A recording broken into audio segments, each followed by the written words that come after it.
Hi, I'm Ailbhe McDonagh. In this video we'll be discussing slurring and how to practice lots of different types. I love using scales to practice my slurring.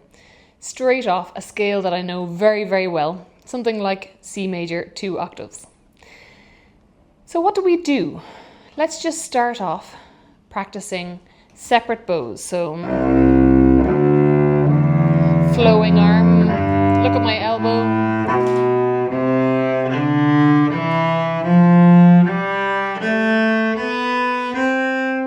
Feels good, feels flowing, a big healthy speed. So now I'm going to try 2 slurred notes with the same scale.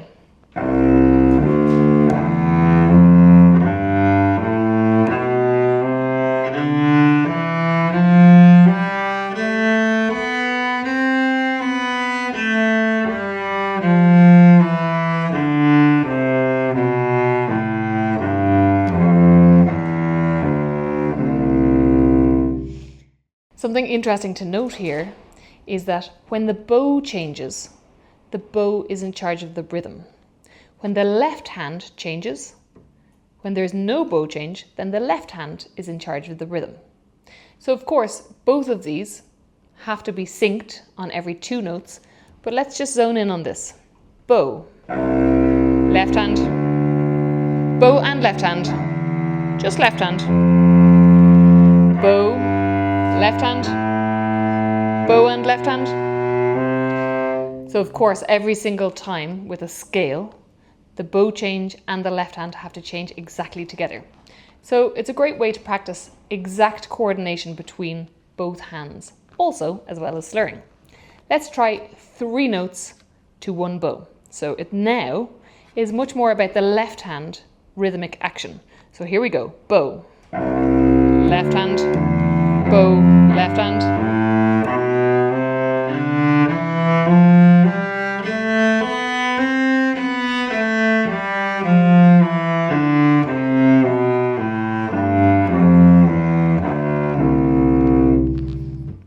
So actually there, when I said left hand once, have a look at this.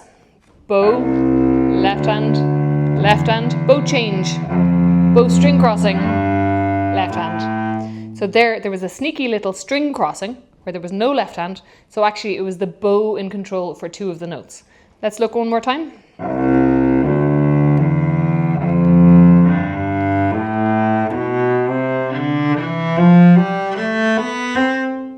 You can see for this, I'm really trying to get a really gluey legato sound for all of this. Let's try 4 notes to a bow.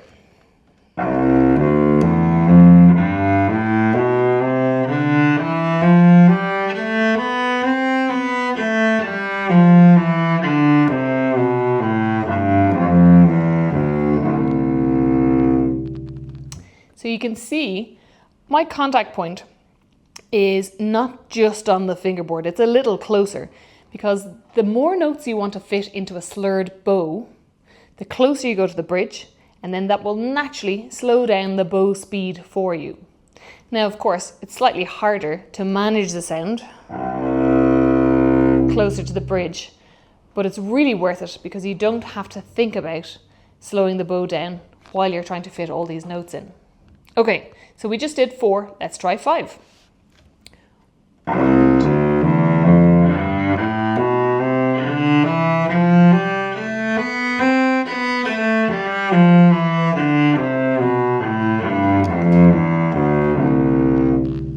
That one's funny because we don't come across 5-note slurs very often. So it's a great one to practice. Let's try 6.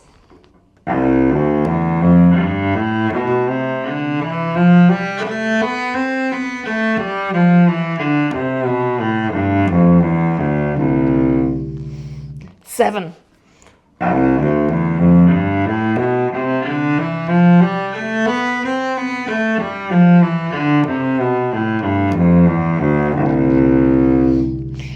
That one also feels a little bit funny.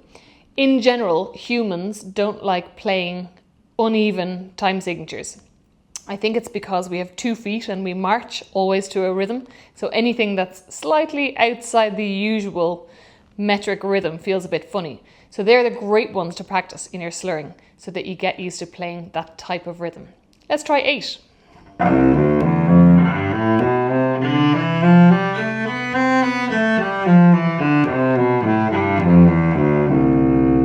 Okay, so sometimes I notice my string crossings aren't very, very exact. So I need to give more attention to my bow just before I do a string crossing. So the previous note to the string crossing, I need to start the movement earlier in my slurred bowing. Let's try 9.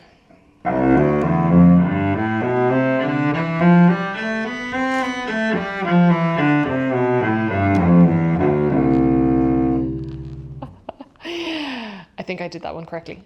Let's try 10.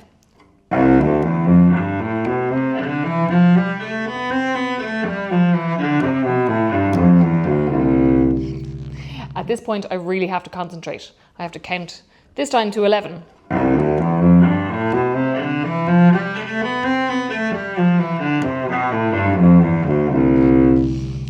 So you can see when I'm concentrating on counting the number of notes that sometimes the clarity of my bow change goes out the window. So if I was at home practicing these, I would go back and redo that so that I really think about moving up earlier than the moment that I need the string crossing.